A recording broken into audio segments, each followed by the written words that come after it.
საღამოშვიდობის თავარი მსოფლიოში პირდაპირ ეთერშია კვირა საღამოს. მე ბათუ კუთელია და ეკა კვესიტაძე დღეს წარმოგიდგენთ იმ თემებს, რაც ბოლო ერთი კვირის განმავლობაში თავარი განსჯის საგანი იყო საერთაშორისო არენაზე და თემები, რომლებიც პირდაპირ თუ ირიბა დაისახება ასევე ჩვენი ქვეყნის, ჩვენი რეგიონის მშვიდობაზე, სტაბილურობაზე და მომავალზე. პირველი ბუნებრივია ისევ თავარი განხილვის თემა რჩება ამერიკის შეერთებული შტატების ახალი ადმინისტრაცია და მისი საგარეო პოლიტიკა. ახალი ადმინისტრაციის ერთ-ერთი მთავარი ტესტი იქნება მისი ტესტი რუსეთთან მიმართებაში, როგორი იქნება პოლიტიკა რუსეთთან და რუსეთის მოვლენებიც ასევე დღეს იქნება ჩვენი ყურადღების ცენტრში. და აქედან გამომდინარე ბუნებრივია შევეხებით სტრასბურგში განვითარებულ მოვლენებს, სადაც საქართველომ გაიმარჯვა რუსეთის წინააღმდეგ ადამიანის უფლებათა ევროპულ სასამართლოში. და დღეს გვეყოლება საინტერესო სტუმრები. საინტერესო სტუმრები, ყველა თემა ერთმანეთთან გადაბმულია და რასაკვირველია, ერთ-ერთი მთავარი თემა იქნება ის, რაც ახლა ხდება რუსეთში, იმიტომ რომ ესეთი პროცესები, ესეთი მასობრივი გამოსვლები არა მარტო მოსკოვსა და სანქტ-პეტერბურგში, არამედ რუსეთის სხვა დიდ ქალაქებში ძალიან დიდი ხანი არ ყოფილა. 2500-ზე მეტი აქტივისტი უკვე დააკავეს ნავალნის ციხეშია, გუშინ დააკავეს ასევე ნავალნის მეუღლეც იულიაც და სერიოზული პროცესები დაიწყო რუსეთში, თითქოს ყინულმა გალღობა დაიწყო და საინტერესოა და ძალიან ნიშანდობლივია მართლაც ერთ-ერთი ახალგაზრდა აქტივისტის განცხადება, რომ საპროტესტო აქციებზე გასვლა ძალიან საშიშია, მაგრამ კიდევ უფრო საშიშია არ გასვლა. ეს იქნება ალბათ ერთ-ერთი მთავარი მოტივატორი იმ ადამიანების, იმ ათასობით ადამიანისთვის, რომელიც ამ დღეებში მიუხედავად სიცივისა რუსეთის სხვადასხვა დიდ ქალაქებში ნავალნის დასაცავად არსებული სისტემის წინააღმდეგ სისტემის გასაპროტესტებლად გამოვა. ჩვენ ასევე შევეხებით მიუხედავად იმისა, რომ თენგო გოგოტიშვილს ექნება ძალიან დიდი სიუჟეტი ნავალნის ბოლო ფილმზე, რომელსაც მილიონობით ნახვა აქვს, რამდენიმე საათში მას უკვე ჰქონდა მილიონობით ნახვა და ყოველდღიურად იზრდება. ეს ეხება რუსეთის პრეზიდენტის მის წარმოუდგენლად დიდ სიმდიდრეს და სასახლეს, რომელიც შავი ზღვისპირეთშია განთავსებული. ამ ყველაფერზე ვილაპარაკებ ჩვენ სტუმრებთან ერთად. გვეყოლება შედარებით ეს ახალგაზრდა კვლევარები ზვიად აძიმბაია, რომელსაც დიდი იმედებს ვამყარებ და მგონია, რომ ძალიან საინტერესო დიპლომატი და ძალიან საინტერესო პროფესიონალი ყავს მისი სახით, გიგა ჯოხაძე, ასევე რომელიც წარმოადგენს საგარეო პოლიტიკის საბჭოს. გვეყოლება ეკა გიგაური, კორუფციაზე სალაპარაკოთ, იმიტომ რომ ნავალნის თემასთან ერთად ჩვენ აუცილებლად უნდა შევეხოთ რუსეთში არსებულ კორუფციას. დათო დარჩიაშვილი, პოსტსაბჭოთა სივრცის სპეციალისტი და ასევე რასაკვირველია ამ თემაზე ვერ ვილაპარაკებთ ისე თუ თორნიკე არ ჩავდეთ გორდაძე, რომელიც მართლაც გამორჩეულად კარგად იცის ეს რეგიონი და მით უმეტეს რომ ევროპულ პერსპექტივასაც დაგვანახებს და გადაცემის ბოლოს ჩვენ ვილაპარაკებთ ჩემს ერთ-ერთ ყველაზე საყვარელ რესპონდენტთან, გოგი გეგელაშვილთან, პროფესორთან დანიიდან, რომელიც სხვათა შორის ახლახანს აირჩიეს ევროპის მეცნიერებათა აკადემიის წევრად, დიდი პატივია და მასთან ერთად კორონავირუსზე ვილაპარაკებთ ახალ წამლებზე. ალბათ გახსოვთ ბატონი გოგი ლაპარაკობდა წამლებზე, რომელმაც შესაძლოა გარდატეხა შემოიტანოს ვირუსთან ბრძოლაში, ვაქცინებზე და ბევრ საინტერესო თემაზე. და მაგრამ ვიწყებთ სწორედ ამერიკაში მიმდინარე პროცესებით, უფრო სწორად ბაიდენის ადმინისტრაციისგან რას ცვლილებებს უნდა ველოდოთ? სოფლიო ხდება თუ უბრუნდება თუ არა, ასე თქვა ნორმალურ მდგომარეობას? ხო, უბრუნდება თუ არა ნორმალურ მდგომარეობას საგარეო პოლიტიკის და საერთაშორისო ურთიერთობის წარმოების პროცესში, მაგრამ გადაეწყობა თუ არა მსოფლიო ახალ ნორმალზე, იმიტომ რომ ძველი წესრიგი მოშლილია. ესეთი ცოტა თითქოს ურთიერთგამომრიცხავი, მაგრამ მეორეს მხრივ ისტორიული მომენტის ახმწერი ორი მთავარი შეკითხვა არის და სწორედ ამაზე გვინდა ვისაუბროთ, სანამ გადავალთ კონკრეტულ საკითხებზე. გაისმა ძალიან ბევრი ხმამაღალი განცხადებები, ამერიკა ბრუნდება საერთაშორისო არენაზე, ამერიკა იქნება თავისუფალი სამყაროს, დემოკრატიული სამყაროს ლიდერი. რამდენად ესე არის, როგორ უყურებთ თქვენ ამას და რა კონკრეტული დღის წესრიგის საკითხები განსაზღვრავს იმას, რომ ამერიკა დაბრუნდა საერთაშორისო არენაზე? დავიწყოთ ზვია თქვენი. ძალიან დიდი მადლობა დაპატიჟებისთვის. მე ფიქრობ, რომ ამერიკა გარკვეულწილად იყო წასული პირველი, სადაც ჩემი აზრით, სადაც ვლაპარაკობთ მსოფლიოს რაღაც ნორმალურობის ეტაპზე დაბრუნებაზე, ფიქრობ, არანაირ ნორმალურ ეტაპზე დაბრუნება არ იქნება რა გარკვეული აბნორმალური სიახლე, არანორმალური იქნება მსოფლიო ჩემი აზრით უახლეს წლების განმავლობაში და არანორმალური მსოფლიოს გარკვეულწილად ლიდერობა მოუწევს შეერთებულ შტატებს, რასაც ახალი ადმინისტრაცია ამბობს, რომ შეუძლია მისი ეგრეთ წოდებული დღის წესრიგის განსაზღვრა და ამერიკა ზუსტად ამიტომ დაბრუნდა. მე პირადად ვფიქრობ, რომ დიდწილად ბაიდენის ადმინისტრაცია შეეცდება და შეძლებს ამის გაკეთებას. ჯო ბაიდენი როგორც ცნობილი ადამიანი, ეგრეთ წოდებული global engagement-ის ანუ მსოფლიო ჩართულობის მომხრე, როგორც სენატში, ადგილობრივ დონეზე, ასევე შიგნით ორმხრივ ინიციატივების გატანისას და მისი გამოცდილება 30-ზე მეტი წლიანი გამოცდილება მსოფლიო ჩართულობის, მისი პერსონალურობა, მისი ღირებულებითი სისტემა, მისი დამოკიდებულება ჩვენნაირი ქვეყნებისადმი საბოლოო ჯამში ფართო გაგებით მე პირადად ოპტიმისტურად განმაწყობს, რომ ამერიკის შეერთებული შტატები არათუ არ დაივიწყებს, არამედ აქტიურად იქნება ჩართული. ეხლა რაში გამოიხატება კონკრეტულად აქტიური ჩართულობა? პირველი უსაფრთხოების გაგებით გამოიხატება ნატოს და ტრანსატლანტიკური ზოგადად ურთიერთობების გაღრმავებაში. პირველი ნატოს რაც შეეხება და ჩვენთვის რაც არის საინტერესო, ეს არის ღია კარის პოლიტიკა, რაც ჩვენთვის სასწაულად მნიშვნელოვანი არის და საქართველოს შესაძლებლობები, შანსები მინიმუმ მომდევნო 4 წლის განმავლობაში, რომ მისთვის ნატოს პერსპექტივა გაძლიერდეს. გაწევრების პერსპექტივა, მეორე ამერიკასთან ორმხრივ ურთიერთობაში შესაბამისად გაძლიერდეს როგორც სამხედრო, ეკონომიკური, ასევე ბევრ სხვა სფეროში თანამშრომლობა, როგორიც არის ტექნოლოგიის მიმართულებით, განათლების მიმართულებით, კულტურის მიმართულებით თანამშრომლობა. საქართველოს თვალსაზრისით ვფიქრობ, რომ ძალიან ბევრი შესაძლებლობა გამოუჩნდა და გამოუჩნდება ჩვენს ქვეყანას. ასევე ამერიკა ბრუნდება იმ თვალსაზრისით, რომ პრეზიდენტმა უკვე ახალ ინაუგურებულმა პრეზიდენტმა უკვე ხელი მოაწერა პარიზის დაბრუნდა პარიზის კლიმატის შეთანხმებაში, რაც ერთ-ერთი ასე ვთქვათ შავ ლაქად რჩებოდა გლობალური დღის წესრიგის თვალსაზრისით შეერთებული შტატების წინა ადმინისტრაციისთვის და ერთ-ერთი შავ ლაქად დარჩა გამოსვლა, რომლის შექმნის ერთ-ერთი ლიდერი თვითონ ამერიკა იყო და დაახლოებით ეს გავს პირველი მსოფლიო ომის შემდგომ არქიტექტურას, როცა ამერიკა იყო მისი ერთა ლიგის ერთ-ერთი შემქმნელი და მე არ გამოვიდა, რომ ამერიკა ბოლოს წევრი იყო. ისტორიულ პარალელურად და 100 წლის შემდეგ გახდა რელევანტური და ერთა ლიგის ხელა არ იყო, ან ცოტა სხვა კონტექსტის იყო პარიზის შეთანხმება, დღეისთვის საკმაოდ მნიშვნელოვანი. მე ვფიქრობ, რომ ყოველ შემთხვევაში მნიშვნელოვანია იმ თვალსაზრისითაც, რომ ეს რაღაცნაირად კრავს ევროპულ და ამერიკულ ურთიერთობებს. ამ თვალსაზრისით ძალიან მნიშვნელოვანია ამ ხელშეკრულებაში დარჩენა, იმიტომ რომ ეს თლიანობა და ერთიანობა ბოლოს ძალიან დარღვეული იყო, დაწყებული ირანის ბირთვული პროგრამიდან გამოსვლით, დამთავრებული სწორედ ამ პარიზის კლიმატის ხელშეკრულებიდან გამოსვლით, ზოგადად ეს მორღვეული იყო ხიდი ევროპასა და ევროკავშირსა და ამერიკას შორის და ეს იყო ძალიან ცუდი, იმიტომ რომ ერთიანობა იძლევა იმის გარანტიას, რომ ასე ლიბერალური წესრიგს ყავს პატრონი და ამ მოკავშირეები ერთნაირი ძალისხმევით ცდილობენ ამ წესრიგის შენარჩუნებას, ხო ესეა? და რაც საინტერესოა, მას შემდეგ რაც ეს ბზარი გაჩნდა, ხედავთ რომ ავტორიტარული რეჟიმები მუდმივად ცდილობენ გააღრმავონ ეს ბზარი. მათთვის შანსია, ეს ბზარი მათთვის შანსია, რომ საკუთარი დღის წესრიგი წამოწიონ წინ.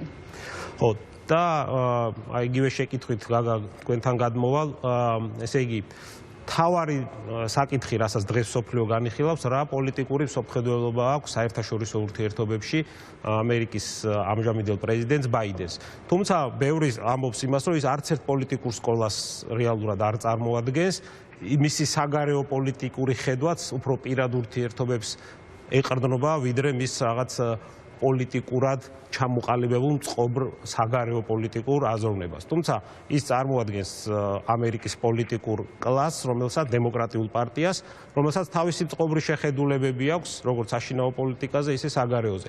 აი, რომელი საგარეო საშინაო პოლიტიკური საკითხები მოახდენენ რეალურად გავლენას ბაიდენის საგარეო პოლიტიკაზე? მოგესალმებით, მადლობა მოწვევისთვის.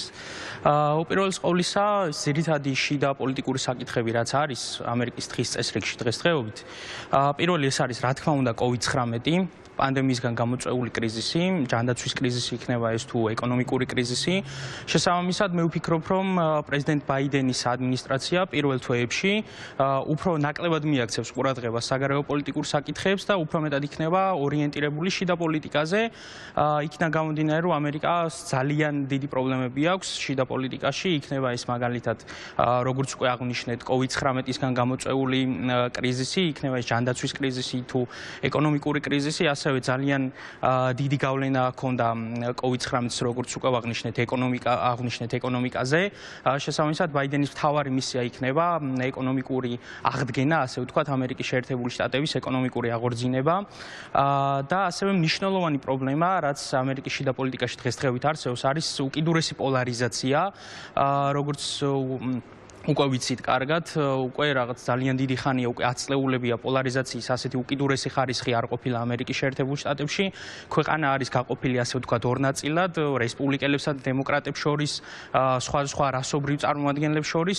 ეს რა თქმა უნდა გამოიწვია. ნუ ალბათ უფრო სწორი იქნება უკიდურეს მემარჯვენეებსა და მემარჯვენეებს შორის, თორემ ცენტრისტები აქეთაც და იქეთაც საერთო შეხების წერტილებს ერთმანეთთან ხედავენ და ამის დემონსტრირებასაც ახდენენ. არის რესპუბლიკურ პარტიაში ძალიან ბევრი წევრი, რომელიც ხედავს, რომელიც უფრო მოკავშირეა, ვთქვათ, დემოკრატების ვიდრე იყო ტრამპის. ხო, ორი უკიდურესობებს შორის დაპირისპირება არის ყველაზე თვალსაჩინო.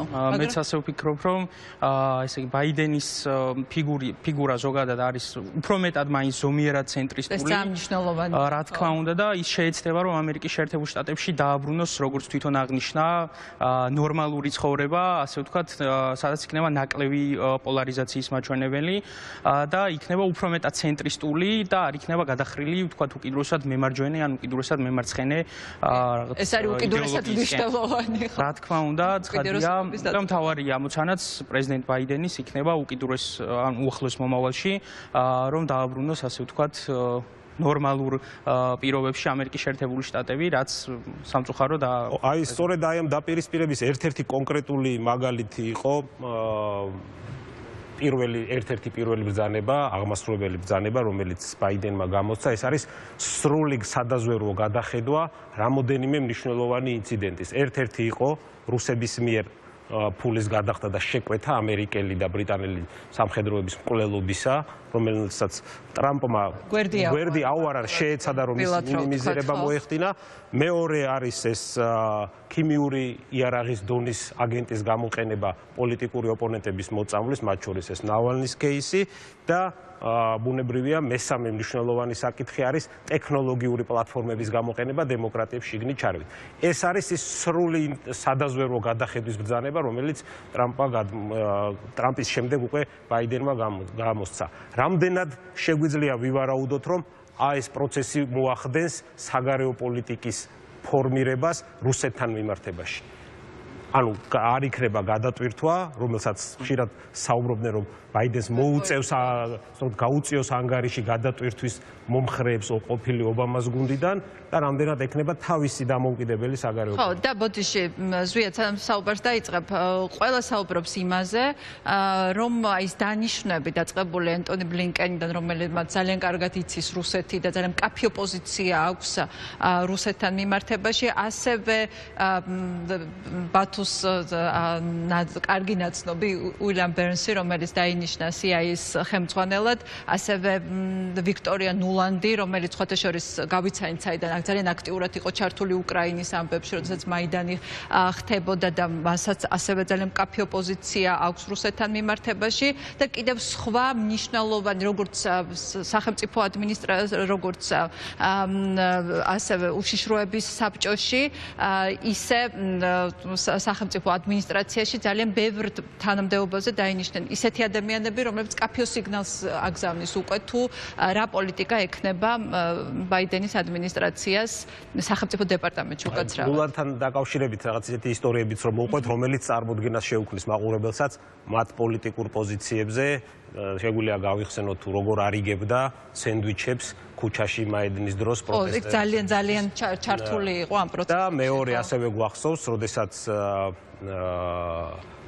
კერი, საგარეო მინისტრი, ამერიკის შეერთებული მდივანი ხვდებოდა პუტინს, პირდაპირ რუსულმა მხარემ მოთხოვა, რომ ტორია ნულანდი არ დასწრებოდა ამ შეხვედრას. ეს ორი კონკრეტული მაგალითი რეალურად მეტყველებს იმაზე, თუ რა პოზიციები ექნებათ ცალკეულ წარმომადგენლებს, რაც ბუნებრივია განსაზღვროს კიდევა. მაგრამ ამასობაში რაღაცას წერს ზუიად და ძალიან გავს ტრამპის ხელწერას.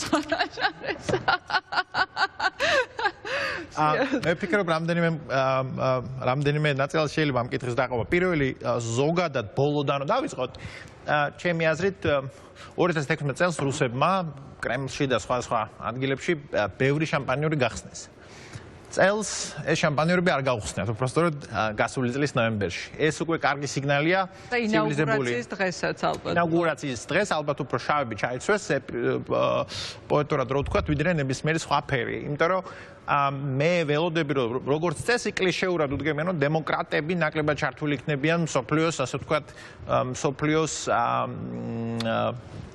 აგრესიული დიპლომატია ცუდი სიტყვაა, მაგრამ პროაქტიული დიპლომატიის თვალსაზრისით და უფრო ამას მიაწერენ სამხედრო და პოლიტიკურ ჩართულობას რესპუბლიკელებს. ამ შემთხვევაში მე ველოდები ისეთ ჩართულობას, როგორც იყო ყველაზე ახლო პერიოდში დემოკრატების კლინტონის ადმინისტრაციისას, როდესაც კლინტონის ადმინისტრაცია გახდა მთავარი დრაივერი ნატოს გაფართოების. ამის გარეშე საქართველოს ნატოში გაწევრიანება შეიძლება ითქვას, რომ არც კი იდგებოდა დღის წესრიგში და ისეთი ლიდერები, როგორიც იყვნენ მადლენ ოლბრაიტი და ასე შემდეგ. ეგეთი ხალხი დღესაც დაბრუნდა, უკვე ბევრი მათგანი ყოფილი ობამას ადმინისტრაციისას და ისეთი ხალხი, როგორც არის, ვიქტორია ნულანდი, რომელიც რუსეთ საქართველოს ქორები და ქორები რუსეთის ქორი განსაკუთრებით. არის ესეთი სეგმენტი რუსეთის ქორები და ვიქტორია ნულანდი შედის ამ ქორების რიცხვში და კარგია რომ ამიტომ ბევრი ქორია ახლა ამერიკაში მოსული და რუსებს უნდა ეშინოდეთ და თავიანთი ციცილები არ წაიღონ. თუმცა რუსების ციცილებს არავინ არ წაიღებს, ალბათ რუსებს ხავთ ჩვენი ციცილები წაყვანილი და ჩვენი ციცილები უნდა წამიყვანოთ ალბათ სამწუხაროდ ქორების მეშვეობით, იმიტომ რომ სხვა ნორმალური ჩვენს კრუხებს არ ატანენ ჩვენს ციცილებს. დაგხვეს. აი ამდენი რაღაც პროზაიკული ჩართვა დაგჭირდა ამის ასახსნელად, მაგრამ საბოლოო ჯამში მე ვფიქრობ, რომ როგორც არის ვიქტორია ნულანდი, რომელიც რუსეთ-საქართველოს ბათუს კარგად ახსოვს, პირადი ურთიერთობები ქონია მასთან. ისე ბათუს ახლა ახალი ადმინისტრაციის ბევრ წერთა ქონდა პირადი ურთიერთობების და ძალიან დიდი იმედი გვაქვს ბათუს პირადი ურთიერთობების და ნაცნობის მათ შორის ბლინკენთანაც, ასე რომ ძალიან ამაყია, როგორი თანა წავყვანი მყავს გვერდით. ნატოში შეერთებული შტატების ელჩი როგორც წესი ეს ერთ-ერთი მთავარი თანამდებობა არის ამერიკის სახელმწიფო დეპარტამენტში ეროვნული საფრთხეების მრჩეველი ჯეიკ სალივანი, რომელსაც ძალიან მკვეთრი მკაფიო წარმოდგენა აქვს და მკაფიო ცოდნა აქვს და პოზიციები ჩვენთან მიმართებაში და ზოგადად დემოკრატიის დღის წესრიგთან, ლიბერალურ დღის წესრიგთან დაკავშირებით, მათ შორის ბილ ბერნსი და ასე შემდეგ ეს ხალხი ამ ხალხს ჰქონდა როგორც კლასიკურ ამერიკულ პოლიტიკაში ხდება რამდენიმე წელი, რომ ამერიკის think tank-ურ და აკადემიურ წრეებში ყოფილიყვნენ ჩართული და უფრო მეტად ჩემთვის რაც საინტერესოა დაბრუნებოდნენ გარკვეულ იმ შეცდომებს, რომლებიც წინა ადმინისტრაციამ დაუშვათ. აი ძალიან მნიშვნელოვანი საკითხია. და საბოლოო ჯამში ბევრი ისტორიული ანალოგიის მოტანა შეიძლება, როდესაც ერთი ადმინისტრაციის დროს გარკვეული იდეები ადამიანებს რომ ვერ განუხორციელებიათ, ესეთი გახლავთ ცხონებული ისტორიული ფიგურა რიჩარდ ჰოლბრუკი, რომელიც უკვე მეორე ადმინისტრაციის დროს მოდის გაორმაგებული ინსპირაციით და გაორმაგებული ენერგიით, რომ არა მხოლოდ ისინი ანაზღაუროს, არამედ უფრო მეტიც გააკეთოს და ორჯერ მეტი გააკეთოს. მე ესე ვხედავ ბაიდენის ადმინისტრაციას, იმიტომ რომ იმიტომ რომ ესეც უნდა ძალიან მნიშვნელოვანია ის, რომ მიუხედავად იმისა, რომ ტრამპი ყველანაირად ცდილობდა არ გაეკრიტიკებინა პირადად პუტინი მით უმეტეს და რუსეთი არ გაეკრიტიკებინა და ყოველმხრივ ამ თავს არიდებდა ასეთ კითხვებს, ძალიან რუსეთი გახდა შიდა პოლიტიკის ნაწილი ამერიკისთვის, იმიტომ რომ 2016 წლის არჩევნებში ჩარევა რუსეთის ეს იყო რაღაცა წითელი ხაზი, რომელმაც ეს თემა გახადა აქტუალური ქვეყნის შიგნითაც, იმიტომ რომ თუ შიდა პოლიტიკაში ერევა, ანუ საფრთხე ყველამ დაინახა რუსეთის. ამიტომ ეს ნიშნავს თუ არა, რომ ხო გაორმაგებული იქნება მართლაც ინტერესი და ამ ხალხის დანიშვნაც მართლა ამას ნიშნავს, რომ პრიორიტეტი საგარეო პოლიტიკაში იქნება რუსეთი. და ჩინეთიც, მაგრამ ტრამპს ესე ქონდა ჩინეთი და რუსეთი, ტრამპის პრობლემამ რუსეთი არ ყოფილა, ჩინეთი იყო ყოველთვის. თუმცა აი რუსეთის საკითხზე და გაგასტაბინდა სწორედ ამ შეკითხვით გადავიდე. მე მგონი ზვიად რაღაც დასრულება დროს ჩავეჭერი. ბატონო, არა უშუალოდ. საბოლოო ჯამში მე ეს ამ ხალხისგან უმეტეს მინახავს, მანთან შეხება მქონია ფლეჩერის სკოლაში, ფლეჩერის სკოლის მერე და ასე შემდეგ. ერთი საკითხი, რომელიც უნდა გამოიკეთოს, არის როგორც წესი, რომ ზედმეტ ეგრეთ წოდებულ ზედმეტ საგარეო ჩართულობას ლეგიტიმაციის პრობლემები მოყვებოდა ხოლმე შეერთებულ შტატებში. ბევრი ადმინისტრაციის დროს ვიღაცა ამბობს, რომ თქვენ საგარეო პოლიტიკაზე ამდენ ძალისხმევას რატო ხარჯავთ, როცა შიგნით ბევრი საქმეა მოსაგვარებელი. მუდმივი დებატი არის ამერიკაში. მუდმივი დებატი არის. ამ შემთხვევაში რუსები იმდენად ცხადად ჩაერიდნენ ამერიკის შიდა პროცესებში, რომ საშუალო მაგალითად აიოვას შტატში იქნება თუ არკანზასში იქნება თუ კანზასში იქნება არ აქვს მნიშვნელობა საშუალო ამერიკელისთვის ეხლა მეტად ცხადი არის ამერიკის შეერთებულ შტატებმა საგარეო ჩართულობა რატო უნდა გაზარდოს მათ შორის რუსეთთან მიმართებაში, შემდეგ ჩინეთთან მიმართებაში, შესაბამისად მსგავს აქტიურობას მეტი ლეგიტიმაცია ექნება, რაც მეტ ხელფეხს უხსნის როგორც თეთრსას, ასევე კონგრესს. თუმცა აი სწორედ ამ საერთაშორისო ჩართულობის ლეგიტიმაციის კუთხით ერთ-ერთი საკითხი და ესეც რუსული არსენალის ნაწილი არის ეგრეთ წოდებული წინასწარ მათ მიერ ხელოვნურად შექმნილი პრობლემა გადაწყვეტა. ანუ რუსეთი ქმნის პრობლემას, რომლის გადაწყვეტის ნაწილიც შეიძლება მოიაზრებოდეს თვითონ და ამის საფასურად იღებს სხვა საკითხებში თავისი ინტერესების დაკმაყოფილების საშუალებას და ეს არაერთხელ გაუკეთებია ტაქტიკურად.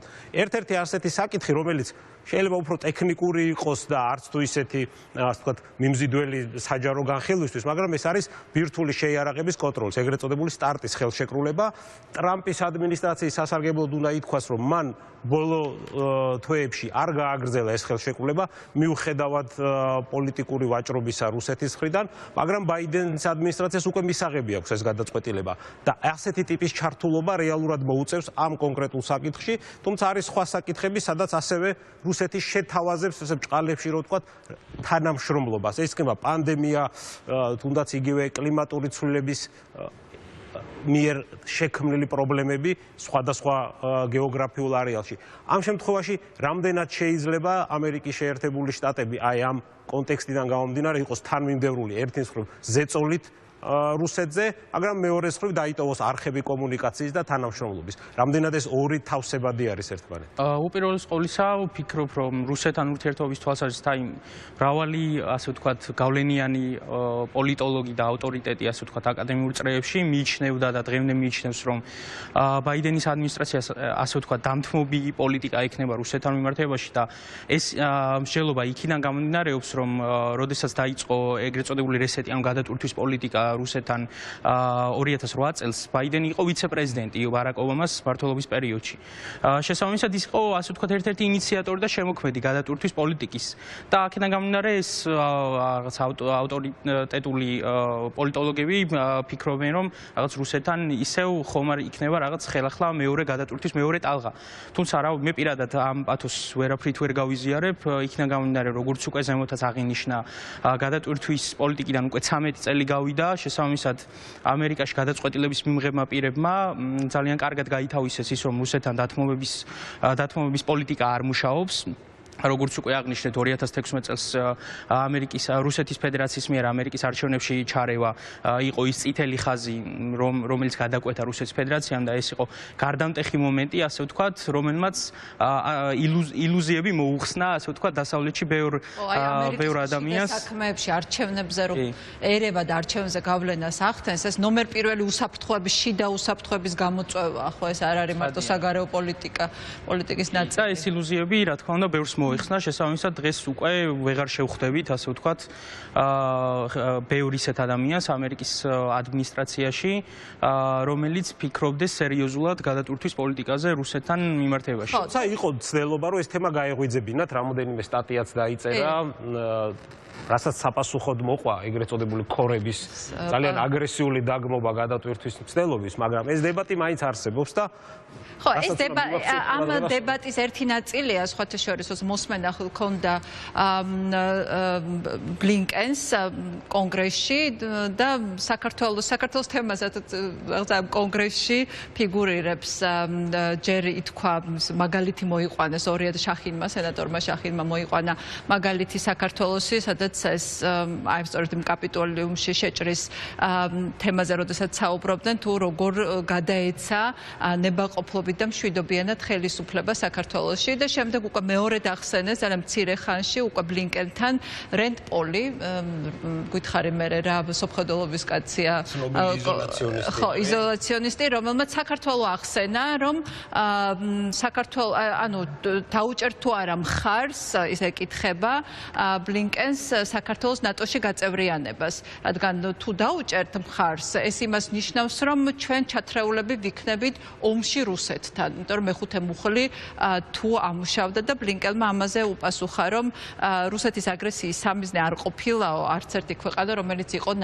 ნატოს წევრი წარსული ამაზე მიუთითეს თუმცა ბოლოში დაეთანხმა მის გრძელ ტრიადას მაგრამ მგონია რომ უფრო იმიტომ დაეთანხმა რომ აღარ ჩემის აზრით ძალიან კარგი ხერხი დებატის სენატში მოსმენების ხერხი იხმარა ანტონი ბლინკენმა იმიტომ რომ დიდი ხნის გამოცდილება აქვს ასეთი დებატების ჩვენ მადლობელი უნდა ვიყოთ რომპოლის რომ ეს თემა ამ კუთხით წაბუწია იმიტომ რომ ამაზე კარგად გამზადებული პასუხი ჰქონდა ანტონი ბლინკენს და რეალურად ეს გამოჩნდა რომ ერთ-ერთი მთავარი უკვე წინასწარ დეკლარირებული საგარეო პოლიტიკის ბლინკენმა თავისი დღის წესს ანუ თავისი ხედვა ამ თემასთან დაკავშირებით ძალიან მკაფიოდ დააფიქსირა და ჩვენთვის სასარგებლოდ მიუხედავად იმისა რომ შემდეგ პოლისთან დებატებში ის აღარ შესულა და ალბათ სწორიც იყო მთავარი დააფიქსირა ხო აი რას ფიქრობ აი ამ დებატებიდან გამომდინარე ხო იზოლაციონიზმი versus ჩართულობა და ამერიკის ლიდერობა.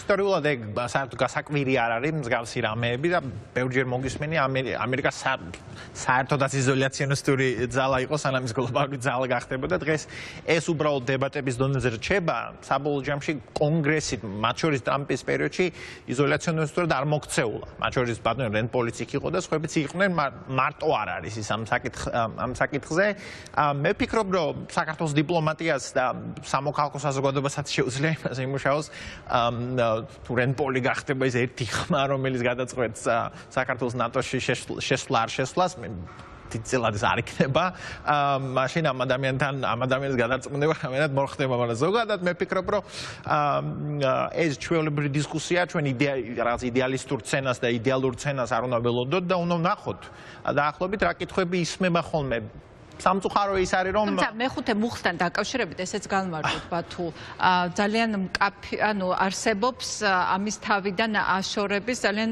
კარგი მექანიზმი ხო რომელზედაც კარგად დამუშავებული მექანიზმი რომელზედაც საქართველოს მეგობრები იგივე ამერიკაში მუშაობდნენ Heritage Foundation-ი ლუკოფი რომელიც სხვანაირად გაყიდა სხვათა შორის საქართველოში რუსულმა პროპაგანდამ მოდი ყველა უფრო კარგად ახსნი რას ნიშნავს ეს მექანიზმი ხო ეს ძალიან მნიშვნელოვანი საკითხი არის საერთაშორისო ურთიერთობებში ზოგადად ისტორიული ანალოგიები ძალიან ძლიერი არგუმენტია განსაკუთრებით როდესაც საერთაშორისო ინსტიტუციებზე არის საუბარი იმისთვის რომ რაღაც კონკრეტული ქმედების გეგმა შეიმუშაო და ნატოშიც ერთ-ერთი პრობლემა სწორედ ეს იყო რამდენად არსებობს პრეცედენტი რომ ქვეყანა რომელსაც ტერიტორიული პრობლემები აქვს გახდეს ამ ორგანიზაციის წევრი აი სწორედ ეს საკითხი იყო დამუშავებული ჩვენ პარტნიორებთან ერთად ლუკოფი იყო ამისი ავტორი და ამ იდეის ერთ-ერთი მთავარი ფუნდამენტი არის ის რომ ქვეყანას რომელსაც აქვს ტერიტორიული პრობლემები შეუძლია გახდეს ნატოს წევრი ისე რომ მეხუთე მუხლი ანუ ძალისმიერად ტერიტორიული მთლიანობის აღდგენის მეხუთე მუხლის ვალდებულება არ გავრცელდეს ოკუპირებულ ტერიტორიებზე სანამ ეს ტერიტორიები მშვიდობიანად არ იქნება დაბრუნებული მაგრამ დანარჩენი ტერიტორია მიიღებს უსაფრთხოების ქოლგას რაც სწრაფი ეკონომიკური განვითარების და კეთილდღეობის უალტერნატივო საშუალება არის ეხლა აი ჩვენ სტუმრებთანაც მინდა ვთქვათ ამ შეკითხვით გადავიდე რამდენად აი თქვენი კვლევებიდან ან თქვენი ურთიერთობიდან საზოგადოებაში თulitan ხედავთ რომ ეს პოზიცია გაზიარებულია რამდენად ამას აქვს ხარდაჭერა ან რა უნდა გაკეთდეს იმისთვის რომ უფრო დეტალურად აუხსნათ არა მარტო ჩვენ შიგნით აუდიტორიას არამედ საერთაშორისო თანამეგობრობასაც რომ ეს არის ის რაც დღეს საქართველოს ჭირდება ხო მე პირადად თვლი აბსოლუტურად ვეთანხმები ამ იდეას, რომ ეს ლუკ-ოფის მიერ შემოთავაზებული გეგმა არის აბსოლუტურად სწორი, რადგან თუ ჩვენ დროებით მაგალითად მოხსნით მეხუთე მუხლს, კოლექტიური უსაფრთხოების მუხლს და დანარჩენ საქართველოს გავაწევრიანებთ ნატოში, როგორც თქვენ აღნიშნეთ, ეს ხელშეუწყობს სწრაფ ეკონომიკურ ზრდას, უსაფრთხოების პრობლემების მოხსნას საქართველოს მიერ კონტროლირება ტერიტორიაზე, რაც მთავარია, თუმცა ეს ცხადი არ ნიშნავს, რომ ჩვენ ვივიწყებთ ოკუპირებულ რეგიონებს და მთავარი პრობლემა იბადება აი ზუსტად აქ და მე მგონია რომ განათლების პრობლემა არის ყველაზე მეტად აქ საქართველოში.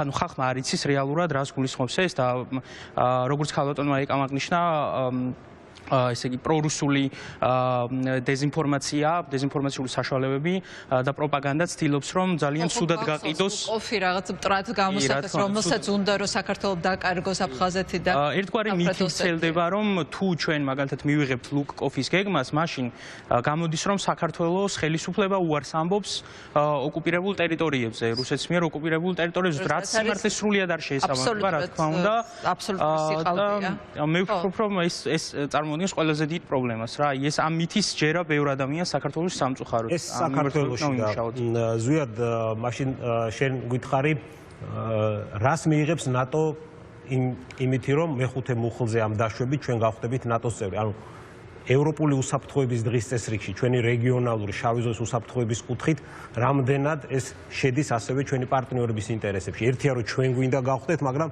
საქართველოს ამ სქემით გაწევრიანებით რას მიიღებს ევროპა და რას მიიღებს ტრანსატლანტიკური ერთობა ტრანსატლანტიკური ერთობის ერთ-ერთი მათ შორის შეერთებული შტატების საგარეო პოლიტიკის ევროპასთან მიმართებაში ან უფრო ფართო რეგიონთან მიმართებაში არის ცნობილი გამონათქვამი ევროპა უსაფრთხო მშვიდობიანი და ერთიანი, ხო? ევროპა უსაფრთხო არის ნაწილობრივ, ევროპა მშვიდობიანი არის ნაწილობრივ, ევროპა ერთიანი არის ნაწილობრივ. ეს ყველა ტერმინი ნაწილობრივ, იმიტომ რომ ერთ-ერთი მიზეზი სამწუხაროდ საქართველოში მიმდინარე ოკუპაცია და აგრესია არის რუსების მხრიდან. შესაბამისად, ეს დონე ნაწილობრივის გაიზრდება, სანამ უკრაინა არ მოგვარდება და მოლდოვა არ იქნება ეს მთლიანი, ხო? ევროპა არის მთლიანი და უსაფრთხო არ იქნება მანამდე. ბებიაჩემს თუ უნდა გალში გაიგო, სანამ ბებიაჩემის უფლებები არ იქნება გალში დაცული და მისი პერსონალური უსაფრთხოება სხვა ბევრ 30,000-მდე ქართველს, ეთნიკურ ქართველს შორის, ეს უსაფრთხო ევროპა საბოლოო ჯამში არ იარსებებს. უსაფრთხო ევროპა ევროპას აწყობს, როგორც ევროკავშირს, ასევე ევროკავშირის არაწევრ ევროპულ სახელმწიფოებს. ამაში არის ძალიან ბევრი პოლიტიკური უსაფრთხოების კაპიტალი, ამის გამო ჯარებია განთავსებული შეერთებული შტატების და ნატოსი და ასე შემდეგ, ასე შემდეგ. ამაზე ეს არის ცენტრი. უკაც ეხა რომ გავაბლოთ, თქვა პანდემიასთან გარკვეული პარალელი და ეს ძალიან აქტუალურია ეს თემა, ხო? მით უმეტეს წამოიჭრა ეს თემა, რომ მდიდარმა ქვეყნებმა შეიზყიდეს ვაქცინები კოვაქსის პლატფორმის გვერდითავლით, საიდანაც უნდა გადანაწილდეს შედარებით დაბალშემოსავლიანი და ღარიბი ქვეყნებისთვის ვაქცინები და ამაზე თვითონ ჯანდაცვის მსოფლიო ორგანიზაციის ხელმძღვანელობაც გააკეთა განცხადება და ესეა ზუსტად სანამ ყველა ქვეყანაში არ იქნება პანდემიის პრობლემა მოგვარებული, მთელ მსოფლიოში, მათ შორის ყველაზე განვითარებულ და ყველაზე მდიდარ ქვეყნებში ეს პრობლემა ვერ მოგვარდება, ხო? პანდემიის დაძლევა სჭირდება ის, რომ ყველგან ერთნაირად დაიწყონ ამის წინააღმდეგ ბრძოლა, ვაქცინაცია. ეხლა თუ ვაქცინა არ არის მარტო, არის პოლიტიკური ვირუსიც არის და პოლიტიკურ ვირუსსაც, ეს ავტორიტარიზმის ვირუსი იქნება, ქაოსი ერთმანეთთან დაკავშირებულია, ეს ამ ვირუსაც სჭირდება ყველგან ერთნაირად მკურნალობა პოლიტიკურად იმისათვის, რომ დანარჩენმა მსოფლიო, მათ შორის ყველაზე განვითარებულმა ქვეყნებმა თავი უსაფრთხოდ იგრძნონ. ესეა, ხო? რასაც ავტორიტარები ცდილობენ დაამტკიცონ, რომ მშვიდობაც, აი ეს პერიოდი მშვიდობიანობის, რაც ნატოს შექმნას და პოსტმეორე მსოფლიო ომისეული, პოსტცივი ომისეული მშვიდობა იყო, ეს იყო ისტორიული შემთხვევითობა და რეალურად სამყარო არის უფრო რეალ პოლიტიკზე ძალაზე დაფუძნებული და გავლენის სფეროება დაყოფა უფრო მისაღები არის, ვიდრე იდეალისტური ფასეულობების გავრცელება და მშვიდობის საზღვრების გაფართოება. აი სწორედ პანდემიაც იმიტომ გამოიყენეს ავტორიტარულმა რეჟიმებმა ესე ეფექტურად საკუთარი არგუმენტების საკუთარი არგუმენტებისთვის, რომ ავტორიტარულ რეჟიმებში პანდემიასთან გამკლევა უფრო მარტივია, მაგრამ თუნდაც ის მომენტი, რომ 2016 წელს ამხელა პრობლემა მიგრაციის ხელა პრობლემის წინაშე დადგა ევროპა და ამან მთელი რიგი პოლიტიკური ცვლილებები გამოიწვია, ხო, შიდა პოლიტიკური ცვლილებები, პოპულიზმი, მემარჯვენეობის გაზ და ესეც კარგად მეტყველებს, რომ ახლო აღმოსავლეთში სანამ კონფლიქტებია, ეგ პრობლემა ვერ მოგვარდება გლობალიზებულ სამყაროში მით უმეტეს. საბოლოო ჯამში ეგ ამ დიდებული ანალოგია მოიტანა, მაგალითად COVID-თან მიმართებაში ისეთივე ვირუსის გავრცელება უნდა ავტორიტარიზმის სახით რუსეთს და რუსეთის მეგობარ სახელმწიფოებს ჩვენთან, რომელსაც მე ვერ შეეკავებს და სხვებზე იტყვის, რომ ევროპული სისტემა, დემოკრატიული სისტემა, ამერიკული სისტემა არის სუსტი, იმიტომ რომ ვერ აკავებს. საბოლოო ჯამში COVID-თან დაკავშირებითაც რომ გადავკვეთოთ დემოკრატიის და ავტორიტარიზმის ასე ვთქვათ მიდრომები. კი ბატონო, მე არ ვერევი მედიცინურ საკითხებს. არა, დავაანონსე უკვე მაგით არ ვეთქვამს. იმიტომ რომ ეს კავშირები უფრო კარგია რომ ვანახო. ხო, აქ დაკვირვება ის არის, რომ რუსებმა თავიდანაც თქვეს, რუსეთის საგარეო პოლიტიკა, პროპაგანდა, თავდაცვის სამინისტრო და ყველა ჩაერი იქ იტალიაში გაგზავნეს მოჩვენებითად დახმარება სხვა სახელმწიფოებს. ამერიკაშიც კი იმ დონეზე ჰიპოკრატიული გახდნენ, ამერიკაშიც კი შეეცადნენ, ვითომ ეჩვენებიათ, რომ რუსეთის სახელმწიფო რამდენად ძლიერია. საბოლოო ჯამში გამოჩნდა რამდენად სუსტი არის პირველი кейსების დამალვაში, რამ ძალიან ბევრი ხანი ცდილობდნენ, თუნდაც იმ დემოკრატიული ჭყალებში დემოკრატიული სისტემით, რომელსაც თვითონ ამ სუვერენულ დემოკრატიას ეძახიან, ანუ რუსული ფორმის დემოკრატიას, რომელიც ამბობენ, რომ ევროპულ დემოკრატიას ჯობია, იმიტომ რომ ეს ჩვენებური დემოკრატია არის. ლიბერალური დემოკრატიის დრო დამთავრდა და ჩვენი დაიწყო. დამალეს სანამ ძალიან დიდი რაოდენობის ადამიანებმა პნევმონიის სიმპტომებით არ მიმართეს, არ გადაივსო რუსეთის ჰოსპიტალები.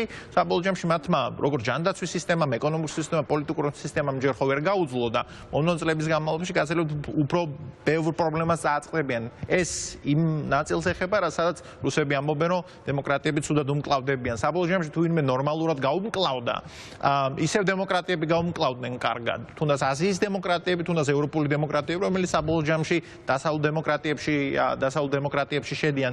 ამიტომ ის ნარატივი, ის ნათქვამი, რომ ეხლა დემოკრატიები ცუდად უმკლავდებიან, დემოკრატიები ცუდად კი არ უმკლავდებიან, დემოკრატიები ადამიანის უფლებების ხარჯზე არ უმკლავდებიან. ამათ იმ დაავადებას, იმიტომ რომ ეხლა ჩრდილოეთ კორეაში ერთ ადამიანს გაუჩნდა COVID და მოკლეს და ეხლა ხალხს თუ ამოვხოცავთ, იმიტომ რომ COVID დაემართათ, ჭყალებში წარმატებული ყველა იქნება ყველაზე ცუდი ადამიანი. სწორედ ამ თემის ბუნებრივი გაგრძელება არის, როდესაც საუბრობთ ხისტი და რბილი ძალა. ზოგადად ჩვენ ახსენეს სამხედრო კომპონენტი, ბევრს საუბრობენ იმაზე, რომ შავ ზღვაზე აუცილებელი არის ვიხილოთ უფრო მეტი ამერიკული სამხედრო ყოფნა. ბენ ჰოჯესი არის ერთ-ერთი ამერიკელი ოთვარსკვლავიანი გენერალი, ვინც ამისი ძალიან აქტიური ადვოკატი არის და ბევრი არგუმენტი არსებობს იმისთვის, რომ ეს მართლაც ამერიკის სტრატეგიული ინტერესებია, ზოგადად მშვიდობას გაზდის რეგიონში, მაგრამ ბუნებრივია ყველაზე უფრო მნიშვნელოვანი არის კომბინაცია ხის და რბილ ძალას შორის.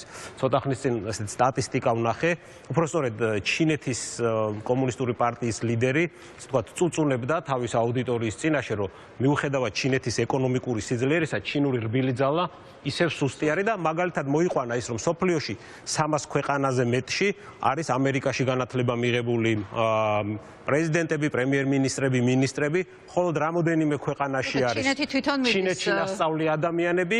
ახლა თუ გავაგრძელებთ უკვე ეს ჩემი დანამატი ამ ისტორიაზე, სულ რამოდენიმე ქვეყანას ყავს რუსეთში უმაღლეს განათლება მიღებული პრემიერ-მინისტრები ან მინისტრები, საქართველოს შედის მათ რიგებში სამწუხაროდ, მაგრამ რეალურად აი მითიც იზომება რბილი ძალა. დემოკრატები ყოველთვის დემოკრატიული ადმინისტრაცია ცნობილი იყო, რომ აქცენტს აკეთებდნენ რბილ ძალაზე, ანუ მორალურ უპირატესობაზე. აი ეს შიდა პოლიტიკური პრობლემები, რომელიც ტრამპის ადმინისტრაციის დროს უფრო თვალნათლივ გამოჩნდა, რეალურად უკან დახია ამერიკა მორალური იმპერატივის კუთხით. აი აქ როგორ შეიძლება დავინახოთ ამერიკის დაბრუნება მსოფლიო არენაზე, როგორც მორალური უპირატესობის მქონე აქტორი. უპირველეს ყოვლისა მე ვფიქრობ, რომ ზოგადად ბაიდენის ადმინისტრაციის საგარეო პოლიტიკის ერთ-ერთი მნიშვნელოვანი მახასიათებელი ჩემი აზრით სავარაუდოდ შეიძლება იყოს როგორც უკვე ზემოთ აღვნიშნეთ რაღაც საერთაშორისო სამართლის პრინციპებზე და ნორმებზე და ზოგადად პრინციპებზე დაფუძნებული საგარეო პოლიტიკის დაბრუნება. ტრამპის მმართველობის პერიოდში გასული 4 წლის მანძილზე ამერიკამ დაკარგა ნამდვილად მორალური უპირატესობა და პირველ რიგში იმის გამო რომ რაღაც არათანმიმდევრულ და იზოლაციონის ოპორტუნისტურ პოლიტიკას ატარებდა, რაც გამოიხატა ამერიკის შეერთებული შტატების მიერ ცალმხრივად სხვადასხვა საერთაშორისო ორგანიზაციების და სხვადასხვა შეთანხმებების დატოვებაში, რამაც ამერიკის როგორც რბილი ძალა, ასევე ზოგადად ამერიკის პრესტიჟი, საერთაშორისო პრესტიჟი მნიშვნელოვნად შეამცირა და უკვე ტრამპის ადმინისტრაციის პირობებში ბევრი ევროპელი მოკავშირე და ზოგადად სოფლიოში ბევრი ადამიანი საუბრობდა იმაზე, რომ ამერიკა აღარ განიხილება როგორც თავისუფალი სამყაროს ლიდერი. ამ შემთხვევაში მე ვფიქრობ, რომ ბაიდენის ადმინისტრაცია მაქსიმალურად შეეცდება პრინციპებზე დაფუძნებული საგარეო პოლიტიკის გატარებას. ვფიქრობ, რომ ის მაქსიმალურად შეუწყობს ხელს სოფლიოში დემოკრატიული რეჟიმების გავრცელებას, იმ მარტივი მიზეზიდან გამომდინარე, რომ მეტი დემოკრატიული სახელმწიფო ცხადია გულისხმობს ნაკლებ ავტორიტარულ რეჟიმს, მეტ პოლიტიკურ და ეკონომიკურ თანამშრომლობას სხვადასხვა სახელმწიფოებს შორის და ზოგადად ვფიქრობ, რომ ბაიდენის ადმინისტრაცია ამით უფრო მეტად იქნება გამორჩეული. შეეცდება, რომ დააბრუნოს. ხო, და ჩვენ ეხლა რომ გადავიდეთ, რუსეთზე უნდა გადავიდეთ ჩვენი ბლოკის მეორე სტუმრებთან ერთად, დათო დარჩიაშვილი და ეკა გიგაური, როგორც კორუფციის ექსპერტი გვეყოლებიან სტუმრად და თუმცა მანამდე ეს თემა რო შევაჯამოთ, აი Guardian-ს ქონდა სხვა ძალიან კარგი სტატია იმასთან დაკავშირებით, თუ რამდენად მოახერხებს ბაიდენის ადმინისტრაცია მოკავშირეების პოვნას განსაკუთრებით გერმანიაში და ბრიტანეთში იმისათვის, რომ საერთო ძალისხმევა იყოს საერთო რუსეთის წინააღმდეგ და ასე მთავრდება ეს სტატია, რომ ფრონტის ხაზი, სადაც ამერიკის ადმინისტრაცია და რუსეთი დაუპირისპირდებიან ერთმანეთს, გაიზრდება და ის სავარაუდოდ მოიცავს უკრაინას, ბელარუსსა და საქართველოს. ანუ ჩვენ ვიქნებით ფრონტის წინა ხაზზე. ეს ჩვენთვის კარგია ძალიან, იმიტომ რომ თუნდაც ქვეყნის შიდა პოლიტიკისთვის ეს იქნება ხო დასავლური ფასეულობების დაცვა საქართველოში არის ძალიან მნიშვნელოვანი და ამ ბოლო დროს ეს რაღაცნაირი მხარდაჭერა და დაცვა ჩვენ თითქოს შეგვიწყდა კი არა მოსულსტდა ეს რბილად რო ვთქვათ.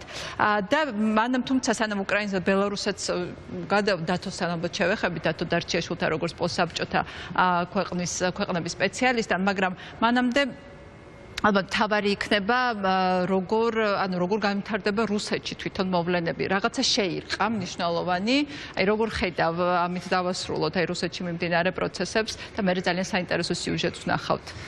უცებ ვიტყვი რბილ და ხის ძალაზე, იმიტომ რომ ცენტრალური რაღაც ხერხემალი არის ამ ყველაფრის. მე ბათოს ვეთანხმები, გეთანხმებით ზოგადად ამ ყველაფერთან დაკავშირებით რბილი ძალის კონცეფციის შემქმნელი ჯოზეფ ნაიმ ხის ძალას და რბილ ძალის შემდეგ შექმნა ახალი კონცეფცია, ანუ რბილის და ხისტი ძალის კომბინაცია, რომელსაც ეძახის SMART, ეგრეთ წოდებულ ჭკვიან ძალას. ჭკვიანი ძალა არის ის იდეალური ძალა, რომელიც საქართველოს ჭირდება შეერთებულ შტატებისგან, იმიტომ რომ ეს უფრო პრესტიჟულს ხდის შეერთებულ შტატებს, ევროპას და დასავლეთს საქართველოში და ეს მათთვის არის ასევე უკეთესი, იმიტომ რომ ეს უდრის ქართული დემოკრატიის წარმატებას და ქართული დემოკრატიის წარმატება, როგორც ამერიკის, ასევე ევროპის რბილ ძალას დანარჩენ მსოფლიოში აძლიერებს. ეს არის ყველაზე მნიშვნელოვანი. დანარჩენი ყველაფერი არის ტექნიკური ნაწილი, ტაქტიკური ნაწილი. შესაბამისად, რბილი ძალა იქ, სადაც არის დემოკრატია, სადაც არის ადამიანის უფლებები, სადაც არის საერთაშორისო ნორმები, ხისტი ძალა იქ, სადაც ჩვენ შეერაღება გვჭირდება ამ ყველა ღირებულების დასაცავად. ამიტომ ნატოს დამატებული კარგი ეკონომიკა არის დიდებული რბილი ძალა დემოკრატიით. ეხლა ბოლოს რაც შეეხება როგორ განვითარდება ეს ყველაფერი არ ვიცით, თუმცა ერთი რამე არის ცხადი, რუსეთის ეკონომიკა არის დაახლოებით ისეთი ეკონომიკა, უფრო ნაკლები, ვიდრე არის ამაზონის და Apple-ის საერთო ღირებულება, ორი ამერიკული კომპანიის.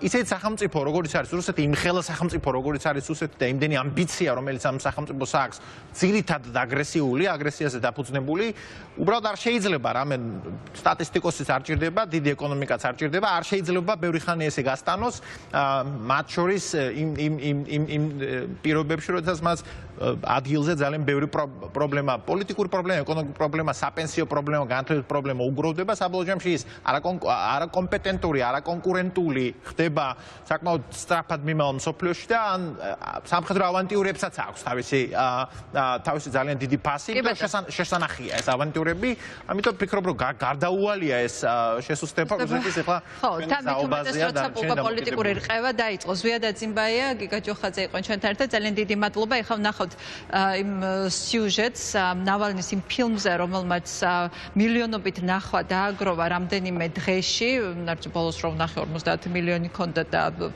აღარ გადამიმოწმებიეს 2 დღე, შეიძლება 100 მილიონამდე და წავიდა. მართლაც საოცარი კადრები იყო, შთამბეჭდავი და ამ ფილმაც შეუწყო ხელი და ნავალნის დაკავებამ, რუსეთში ჩასული ნავალნის დაკავებამ, იმას რომ გუშინ მაგალითად რუსეთის რამდენიმე დიდ ქალაქში მიუხედავად ძალიან სიცივისა იყო ხალხმრავალი დემონსტრაცია, ასეთი დემონსტრაციები და ასეთი პოლიტიკური რყევა ძალიან დიდი ხანია რუსეთს არ უნახავს. მოდით ნახოთ სიუჟეტი და შემდეგ დავბრუნდებით ჩვენ სტუმრებთან ერთად. სიუჟეტთან ერთად ასევე მნიშვნელოვანია მივაქციოთ ყურადღება იმ პირველ ნაბიჯს, რაც ბაიდენის ადმინისტრაციამ გადადგა, სახელმწიფო დეპარტამენტის განცხადება იყო ნავალნისთან და უფრო რუსეთთან დაკავშირებით, სადაც ყველა ის მკაცრი ტონი გაისმა. შეგვიძლია ეს განცხადება ნახოთ, თარგმნილი გვაქვს და მაშინ გადაგვიყვანს შემდეგ თემაზე. კი, და მივაბად განცხადება, შემდეგ სიუჟეტი. პროდიუსერებს თხოვ. შეერთებული შტატები მკაცრად გმობს მომიტინგეებისა და ჟურნალისტების მიმართ უხეში ძალის გამოყენებას რუსეთის ქალაქებში მიმდინარე აქციებზე. დღევანდელი მოვლენების წინ რუსეთის მთავრობა ცდილობდა მშვიდობიანი შეკრებისა და გამოხატვის თავისუფლების უფლებების აღკვეთას პროტესტის ორგანიზატორების შევიწროებით, სოციალური მედიის პლატფორმების მიმართ მუხარით და პოტენციური მონაწილეების წინასწარი დაკავებით. მშვიდობიანი შეკრების უფლებისა და გამოხატვის თავისუფლების აღკვეთის მცდელობა ოპოზიციონერი მოღვაწის ალექსეი ნავალნის დაპატიმრება და საპროტესტო აქციების დარბევა სამოქალაქო საზოგადოებისა და ძირითადი თავისუფლებების შემდგომი შეზღუდვების შემაშფოთებელია. ჩვენ მოვუწოდებთ რუსეთის ხელისუფლებას გაანთავისუფლოს ყველა, ვინც დაკავებულია საყოველთაოდ აღიარებული უფლებების გამოყენებისთვის და დაუყოვნებლივ უპირობოდ გაანთავისუფლოს ალექსეი ნავალნი. შეერთებული შტატები მხარს დაუჭერს მოკავშირეებსა და პარტნიორებს ადამიანის უფლებების დაცვის საქმეში, იქნება ეს რუსეთში თუ იქ, სადაც მათ საფრთხე დაემუქრებათ. დღეს ჩვენ ვნახავთ იმას, რისი ახლოდან ნახვაც შეუძლებლად ითვლება. ჩვენ შევალთ იქ, სადაც არავის უშვებენ. ჩვენ მივალთ სტუმრად პუტინთან და საკუთარი თვალით ვნახავთ, რომ ამ ადამიანმა სრულიად დაკარგა ჭკუა ფუფუნებისა და სიმდიდრის ნიადაგზე.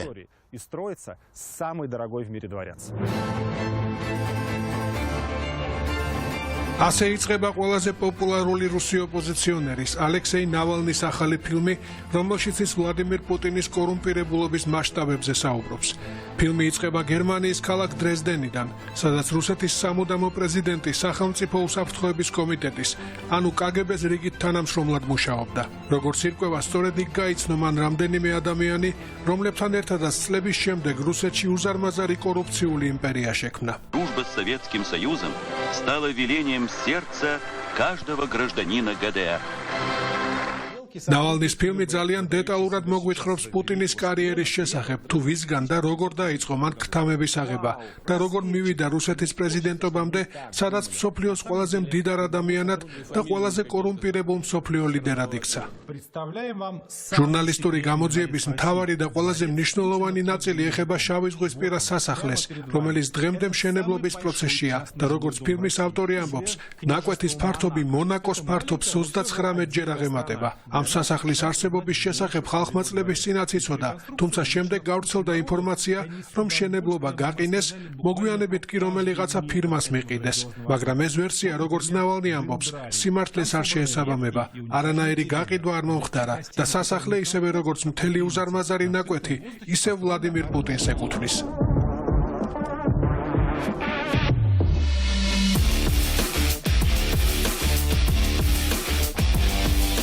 ნავალნიმ და მისი გუნდის წევრებმა ტერიტორიის გადაღება დრონით მოახერხეს და რაც აღმოაჩინეს ნამდვილად შოკის მომგვრელია. ტერიტორიაზე თავად სასახლის გარდა, რომლის ფართობი 17,000 კვადრატულ მეტრს აღემატება, ვხედავთ დენდროპარკს, რანაცნობი სიტყვაა, ვენახებს, პატარა ღვინის ქარხანას, ვერტმფრენის ასაფრენ-დასაფრენ მოედნებს, მიწისქვეშა ჰოკეის მოედანს, გვირაბს, რომელიც პირდაპირ პლაჟზე გამოდის, საკუთარ ბენზინ-გასამართ სადგურს, საკონტროლო გამშვებ პუნქტს და კიდევ უამრავ რამეს. ეს არის ფაქტობრივად სახელმწიფოში, ცალკე სამეფო, რომელსაც ერთი ხელმწიფე ყავს, ვლადიმირ პუტინი.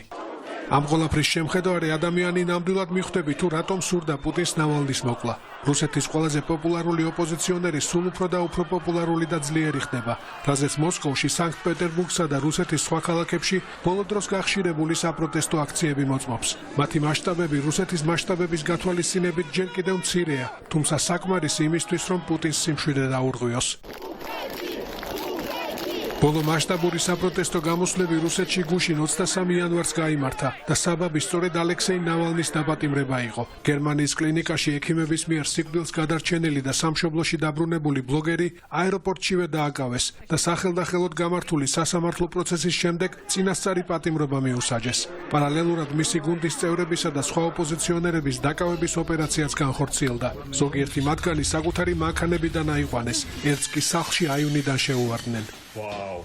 Что вы делаете? Что меня? Не трогайте меня. Не трогайте меня. დღეს უკვე ეჭვი არავის ეპარება. პუტინი საკუთარი ძალაუფლებისა და ქონების შესანარჩუნებლად ყველაფერზე წავა. რამდენად და კიდევ რამდენ ხანს შეძლებს ის ადამიანების კრიტიკული მასის მოტყუებას და გარკვეული პოპულარობის შენარჩუნებას, ამას დრო გვიჩვენებს. ხო, აი საპროტესტო აქციები, რომელსაც ჩვენ თვალყურს ვადევნებდით ყველანი გუშინ, იყო მართლა ძალიან შთამბეჭდავი და მართლა დათომ დაპოსტა დარჩიაშვილმა და ძალიან მომეწონა ერთ-ერთი ახალგაზრდა აქტივისტის სტატუსი, რომ საპროტესტო აქციებზე გასვლა საშიშია, მაგრამ არ გასვლა კიდევ უფრო საშიშია. ასევე ძალიან შთამბეჭდავი იყო, რომ პატარა რაღაც 15 წლის აქტივისტი, 16 წელზე მეტი ნამდვილად არ იქნებოდა, ასწავლიდა როგორ უნდა მოქცეულიყვნენ თუ მათ შემთხვევაში პოლიცია დააკავებდა, რომ რაღაც ინგლისური აქცენტით უნდა ეთქვა, რომ მათ უფლებებს არ ღვევენ, რომ უცხოელები არიან, პატარებით ჩართულები არიან, ახალგაზრდები არიან ჩართულები ძალიან ამ პროცესებში უკვე და ეს ძალიან მნიშვნელოვანია და რეალურად მართლა ამას შეიძლება მოიტანოს დიდი ცვლილებები. დათო დარჩიაშვილი, ეკა გიგაურია ჩვენთან ერთად, ეკა როგორც კორუფციის ექსპერტი და კორუფციის გარეშე ვერ ვილაპარაკებთ ჩვენ ამ ნავალნისა და პუტინის დაპირისპირებაზე და ნავალნის ფაქტორზე რუსულ პოლიტიკაში და ასევე თორნიკე გორდაძე ჩაგორთება მალე პარიზიდან. დათოსთან დავიწყებთ საუბარს. დათო, აი ფიქრობდი თუ არა, რომ ჯერ ერთი აი ნავალნის ქცევა, როგორც ფაქტობრივად ეხლა ჩამოყალიბდა როგორც პოლიტიკოსი, ხო, მას შემდეგ რაც ის დაბრუნდა რუსეთში. როდესაც იცოდა ძლივს გადარჩა სიკვდილს და იცოდა რომ მას აუცილებლად დააპატიმრებდა პუტინი, როგორც კი დადგავდა ფეხს რუსეთის მიწაზე და გუშინ დამტკიცდა რომ მას ყავს ძალიან დიდი მხარდაჭერა აქვს ქვეყნის მასშტაბით. ელოდებოდი თუ არა ჯერ ნავალნიზე და მერე აი ამ პროცესებზე რაც ახლა მიმდინარეობს. ცირაეკ აი ბელორუსში რაც დაიწყო იმის მერე აი მე პირადად სულ ველოდი რომ ეს გადავიდოდა მოსკოვშიც. ნუ ამ ფორმით იმ ფორმით კონკრეტული ადამიანი ვინ იქნებოდა, ამას ვინ გააკეთებდა, მაგის წინასწარმეტყველება ძნელი იყო, მაგრამ აი ესე აეწყო, როგორც აეწყო და მთავარი ფიგურა ნავალნია, ლოხას ეძახიან, აი ეს უცებ არ ვიცი, ბევრ რაღაცა პერსონას შეიძლება შეადარო, მათ შორის ელცინს ადარებენ ახალგაზრდობაში, ანუ ახალგაზრდობაში როგორ პოლიტიკური ახალი დამოუკიდებელი რუსეთის პოლიტიკური კარიერის დასაწყისში 91 წლის ელცინი რაც იყო, აი იმას ადარებენ უკვე ბევრი ანალიტიკოსები ნავალნის. კი, პოპულიზმიც, მაგრამ გაბედულება, ელცინის შემხდარი ტანკზე, თუ გახსოვთ ეს სცენა აგვისტოს 91 წელი, გაბედულება ნამდვილად არაკლია ნავალნის, არაკლია არც ჭკუა, თუ როგორი მოქმედოს, პრინციპში აი თამაშში უგებს პუტინს, ხო? აი ეს დავამატებდი ბოდიში და მეც აღარ ჩაგერთვებით. მე მგონი დღეს ძალიან ვაქტიურობ ბატო. წინა გადაცემის რევანშია. წინა გადაცემის რევანშია.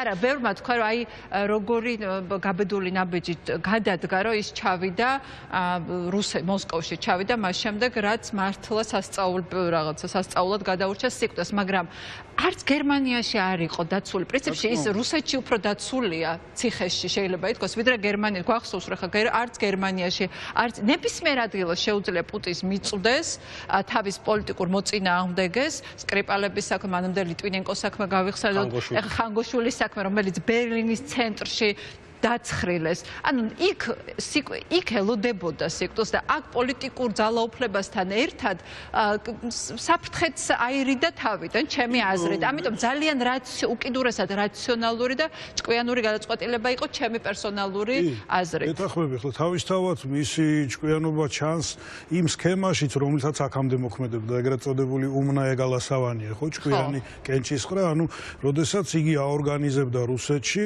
ძალიან ასე ვთქვათ დრაკონული კანონების პირობებით შექმნილ ასე ვთქვათ საარჩევნო სისტემა არის იქა, ბევრად უარესი მე მგონი ვიდრე ჩვენთან არის და აი იქ იმ პირობებში მაინც ახერხებდა აი ამ თავისი სქემით გაეყვანა აქა თუ იქ ანუ ამ მართველი პარტიის ალტერნატიული კანდიდატები. იქაც ჩანდა გარკვეული ჭკუა, თუმცა ვიმეორებ, რომ ეხლა რამდენად შედეგის მომტანი იყო ის სქემა მეორე საკითხია და აქ ნამდვილად ჩანს რაციოსი და გაბედულება ნაერთი, ანუ იგი დიახაც თulis, ანუ ამ თავისი ნაბიჯით და თან ამ ნაბიჯს დაამთხვია ეს აი ეკას სფეროა ნამდვილად უზარმაზარი кейსი კორუფციული, ანტიკორუფციული ჟურნალისტური კვლევისა თუ ბლოგერული კვლევისა, რაც გელენჯიკის სასახლეზე მან დადო, აი ესე დაამთხვია, დაიჭირეს და ესეც გავიდა და ათეულობით მილიონმა რუსმა ნახა.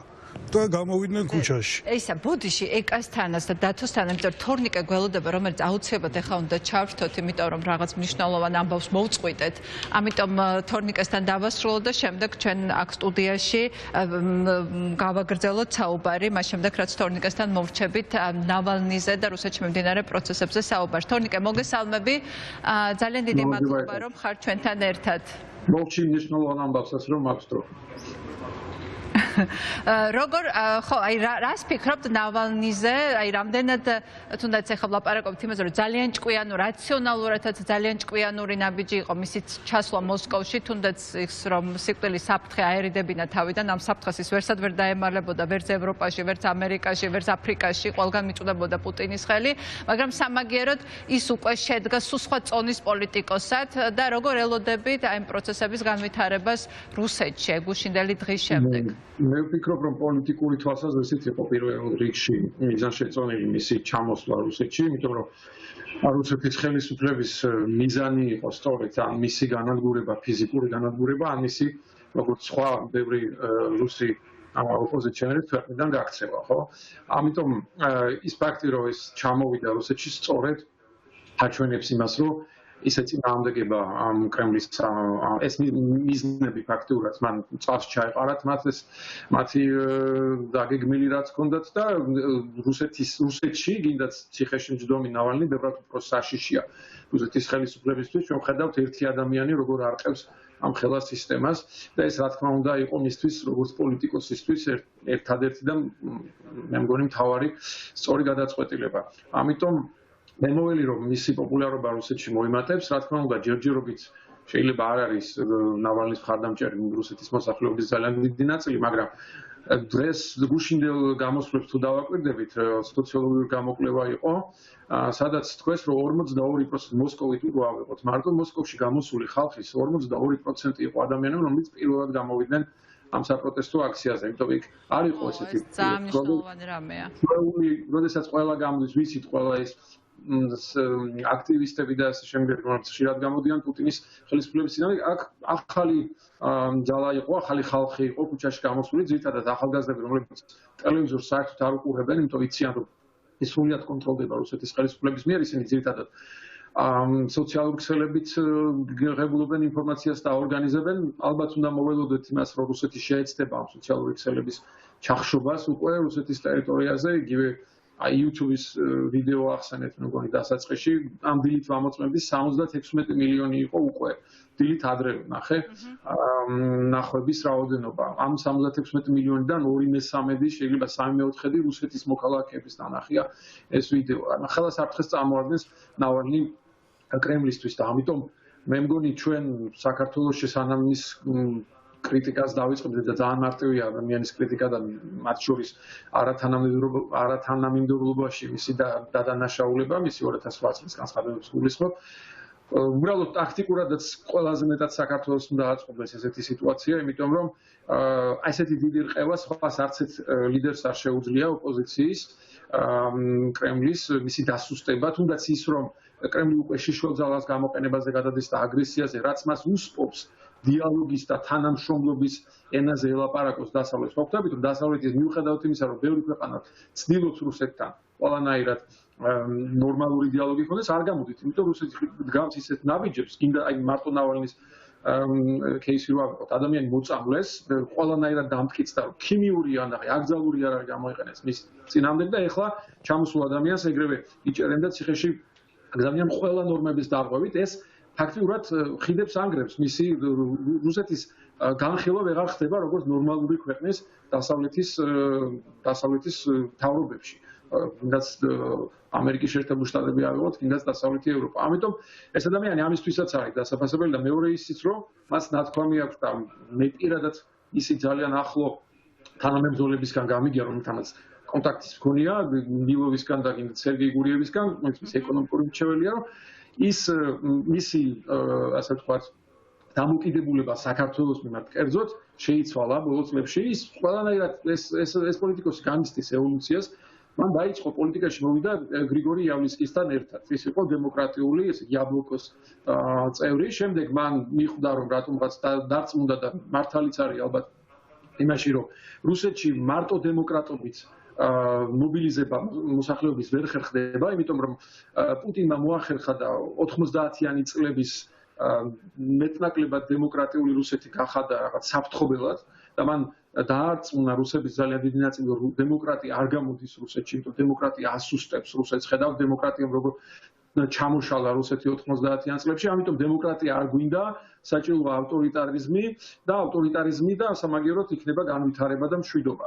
ეს მან ნაწილობრივ მიაღწია ამას, იმიტომ 2000 წლებში მართლაც იყო ეკონომიკური ზრდა და მშვიდობა, შედარებითი მშვიდობა რუსეთში, მაგრამ ნავალნი ახლა ცდილობს, რომ სხვა თემებზე, აი მაგალითად ის სოციალურ თანასწორობაზე, იმაზე სახელმწიფოს მეთაურის და მთავრობის მიერ სრულ კორუფციაში, ზღვარგადასრულ კორუფციაში ჩაფლაზე მიიტანოს აქცენტი, რაც უფრო მოქმედებს, ვიდრე როდესაც ჩვეულებრივ რუს ამომრჩეველს შენელაპარაკები რაღაც ლიბერალურ ფასეულობებზე. ეს მოქმედებს გარკვეულ სეგმენტზე, მაგრამ არასაკმარის რაოდენობაზე, რომ ამ ადამიანების მობილიზაცია მოხდეს. ამიტომ არის ის შეიძლება ნაწილობრივად პოპულისტის, მაგრამ ის არ ხერხებს იმას, რაც სხვა ოპოზიციის ლიდერებმა ვერ მოახერხა ვერც კასიანოვმა, ვერც აცგარდაცვილმა ბორის ნემცოვმა, რომელსაც დიდი სიმპათიები ჰქონდა, რა თქმა უნდა, ყველას. თორნიკე, შენ ნაწილობრივ უპასუხე ჩემ შეკითხვას, რისი დასმაც მინდოდა, ის რაც პუტინმა მოახერხა დემოკრატიის დისკრედიტაცია, რომ და პარალელის დასმა, რომ ეს ნიშნავს ქაოსს და არეულობას და ძლიერი მმართველის სტაბილურობას და წესრიგს. და ტაქტიკურად ნავალნის პოზიციაც კარგად ახსენი, რომ არა დემოკრატიულ ფასეულობებზე აქვს აწყობილი კამპანია, არამედ უფრო ისეთ თემებზე, რომელიც ახლოს არის იმ ყოველდღიურ პრობლემებთან, რაც რუსეთის მოქალაქეებს აქვს. მაგრამ დასავლეთში როგორ აღიქმება ნავალნი? აღიქმება თუ არა ის როგორც ტრადიციული დასავლური გაგებით ლიბერალი პოლიტიკოსი და რამდენად მნიშვნელოვანი არის, რომ დასავლეთის თვალში ის პოზიცირებდეს როგორც ისეთივე ფასეულობის მატარებელი, რასაც ლიბერალური დემოკრატია ეფუძნება. ეს პუტინის 2000-იან წლებში ეს პუტინის განტოლება, რომ დემოკრატია რუსეთში არ შეიძლება არ განვითარდება და სხვათა შორის პუტინი იმაზეც აკეთებს აქცენტს, რომ დემოკრატია რუსეთში უნდათ დასავლეთის აგენტებს. იმიტომ მათ აწყობთ რუსეთის დასუსტება და ამიტომ დღესაც ჩვენ ხედავთ, რომ პუტინი და მისი გარემოცვა და სახელმწიფო მედია წარმოაჩენს ნავალნის როგორც დასავლეთის აგენტს და ათასნაირ სისულელებს არ ერდებიან, რომ თქვან, როგორ ესე იგი დასავლეთის დავალებით ჩამოვიდა ნავალნი, რომ ქვეყნის დესტაბილიზაცია გამოიწვევს. დასავლეთში ნავალნის იმიჯი დასაწყისში, სადღაც 2000-იანი წლების ბოლოს, 2010-იანების დასაწყისში იყო საკმაოდ ფრთხილი დამოკიდებულება ჰქონდათ დასავლეთს, იმიტომ არ იცოდნენ მართლად მისი გამონათქვამები, შეიძლება პოპულისტური, ზოგი ნაციონალისტური, კერძოდ კავკასიას რაც შეეხებოდა, მაგრამ ნავალნის დარწმუნდა თვითონ ნავალნი, რომ მას აუცილებლად ჭირდებოდა დასავლეთის კეთილგანწყობა და ის დღევანდელი მისი განცხადებები დასავლურ პრესასთან და მის ინტერაქციასთან დასავლეთის წარმომადგენლებთან არის, რომ ის მიესალმება, ის არის მომხრე, რომ რუსეთში იყოს ლიბერალური დემოკრატია, პირველ რიგში რომ იყოს ხელისუფლების განაწილება, გადანაწილება სხვადასხვა შტოებზე და ეს არის ხელისუფლების გაყოფა აღმასრულებელ ხელისუფლებასა და საკანონმდებლო ხელისუფლებასა და სასამართლო ხელისუფლებას შორის ეს არის ერთ-ერთი ფუნდამენტი დემოკრატიის და ამის მომხრე არის ნავალნის არის მომხრე პლურალიზმისა რუსეთში რომ ყველა პოლიტიკურ ძალას და პოლიტიკურ პარტიას ჰქონდეს უფლება მიიღოს მონაწილეობა არჩევნებში ის არის ეკონომიკურადაც საკმაოდ ლიბერალური პლატფორმა აქვს მისი მთავარი მრჩეველი ვინც არის ეკონომიკის დარგში არის წამყვანი ეკონომისტი რუსი სერგეი გურიევი რომელიც ევროპის EBRD-ის მთავარი ეკონომისტი იყო და ახლა პარიზში ცხოვრობს და ჩემს უნივერსიტეტში ასწავლის და ნუ ის პოზიციონერებს როგორც პროდასავლური ლიდერი მაგრამ ამავე დროს ის მარტო ამას არ ეყრდნობა აი მაგალითად კასიანოვი და ზოგიერთები რომ ახსენებთ და კასპაროვი ხო კასპაროვს და კასიანოვს რუსეთში მართლა მხარდამჭერები რო შეკრიბო 1% არ გამოვა აი ნავალნი სწორედ იმიტომ რომ იმ თემებზეც აქვს მას აქცენტი რომ აი კორუფცია აი როგორ უსამართლოა რუსეთის ჩაულებრივი რუსი მოქალაქის მიმართ მისი სახელმწიფო იგივე კოვიდის თემაზე საკმაოდ აქტიურად აკრიტიკებს ხელისუფლებას და ამით მან მოიპოვა უფრო მეტი ძალიან ბევრად უფრო ფართო სეგმენტის მხარდაჭერა ამიტომ ეს ორი ფაქტორის ერთმანეთთან შეხამება არის მნიშვნელოვანი და კიდევ ერთი ლიდერის როლი, იმიტომ რომ ნავალნი მაინც ბინარულ საზოგადოებასთან გვაქვს პოლიტიკურ სისტემასთან საქმე, ხო? მარტო რუსეთში არა, სხვათა შორის ბევრ სხვა პოსტსაბჭოთა ქვეყნებში და ის პოზიციონირებს როგორც ლიდერი, რომელსაც შეუძლია აი რაღაცნაირად პუტინის საპირწონე ლიდერი გამოჩნდეს და ნუ ჯერჯერობით ის აშკარად აღმავალ ფაზაზეა მისი მხარდამჭერების რაოდენობა იმატებს მათ შორის ისეთი ადამიანების უჭერს მხარს რომლებიც ადრე მას აკრიტიკებდნენ სწორედ ნაკლებად ლიბერალური ხედვების გამო კი ბატონო, თორნიკა, ჩვენ ახლა ვლაპარაკობდით წინა ბლოკში ბაიდენის ადმინისტრაციის ახალ პოლიტიკაზე, რომ ეს პოლიტიკა წესი და კანონი, თუნდაც იმის მიხედვით, რომ ვიმსჯელოთ რა ადამიანები დაინიშნან წამყვან თანამდებობაზე, უნდა იყოს ხისტი რუსეთის მიმართ და ძალიან მნიშვნელოვანია, რომ მან შეძლოს კოორდინაცია თავის ევროპელ მოკავშირეებთან. ლაპარაკი, მაგალითად, Guardian-ს ქონდა ძალიან კარგი სტატია, ახსენე კიდევაც, სადაც ლაპარაკობენ, რომ მნიშვნელოვანია გერმანიისა და დიდი ბრიტანეთის ხარდაჭერა ამ გაერთიანებული ძალისხმევა. ხო, გერმანიის შემთხვევაში ნავალნის ფაქტორი იქნება ალბათ ძალიან მნიშვნელოვანი, იმიტომ რომ მას გერმანელ პაციენტსაც ეძახდა პუტინი, მერკელი თვითონ მივიდა, ანუ მთელი გერმანული პოლიტელიტა ჩართული იყო ამ ამბავში. ნავალნის გადარჩენიან ნახა კიდევაც მერკელმა პირადად ნავალნი, ამიტომ მას აუცილებლად ექნება დისკომფორტი, თუნდაც პირადი დისკომფორტი და ასევე ბრიტანეთის შემთხვევაში ლაპარაკი იყო იმაზე, რომ უნდა გამკაცრდეს იქ რუსული არალეგალური კლეპტოკრატების ფულის მოძრაობა, ხო, დიდ ბრიტანეთში. მიუხედავად იმისა, რომ ლიდერების განცხადებები, რიტორიკა არის ყოველთვის მკაფიო, იქ სამოთხია რუსი ოლიგარქებისთვის. აი, როგორ ხედავ, აი, კარგად დაემთხვა ეს ორი მომენტი ერთმანეთს ბაიდენის ადმინისტრაცია და რუსეთში მიმდინარე პროცესები. როგორ ფიქრობ რუსეთის და დასავლეთის ურთიერთობები როგორ განვითარდება, როგორ გამკაცრდება სანქციების თუ სხვა მექანიზმების გამოყენებით და ბათოს უნდა რაღაცის დამატება? დავამატოთ, ეკამ თქვა რომ რუსი ოლიგარქებისთვის სამოთხე არის დიდი ბრიტანეთიო და სამოთხესთან ერთად მე მგონი სასაფლაოც არის, იმიტომ რომ ის ოლიგარქები, რომლებიც პუტინის რეჟიმს გაექცნენ, ყველამ საეჭვო ვითარებაში დაამთავრა ცხოვრება ლონდონში ან მის შემოგარენში, მიუხედავად ბევრი დაცვისა და ძალიან მდიდრული ცხოვრების წესისა. ხო, აი ამ ორ თემას, ესე ნავალნის თემას და ბაიდენის ადმინისტრაციის ახალ შემუშავება ხდება რუსეთის მიმართ დამოკიდებულებაზე, არის რაღაც კავშირი, რა თქმა უნდა. მე დასაწყისშიც ვამბობდი, რომ ნავალნი თავისი ჯერ ერთი იმ ფაქტით, რომ მისი მოწამვლა განიზრახეს და მერე იმ ფაქტით, რომ ის რუსეთში დაბრუნდა, მან რაღაცნაირად მოუჭრა ყველანაირი მისი პირადი თავგანწირვით, ყველანაირი ხიდი, ესე ვთქვათ, იმ პოლიტიკოსებს, რომლებსაც რუსეთთან სიტუაციის ნორმალიზება უნდათ ბევრი დათმობების ხარჯზე, ხო? აი გერმანიაში, გერმანიის პოლიტიკურ კლასს ძალიან გაუჭირდება ახლა იქ ტრადიციული რამოდენიმე წლის წინანდელი ნარატივის გამეორება რუსეთთან, როდესაც აი იგივე თუნდაც ხანგოშვილის შემთხვევა არ იყო ეს ანეკდოტური შემთხვევა, ძალიან დიდი ყურადღება მიაპყრო გერმანიამ, შესაძლოა საქართველოს ხელისუფლებაზე მეტი ყურადღება აშკარად მიაპყრო ამ ხანგოშვილის კვლევობას.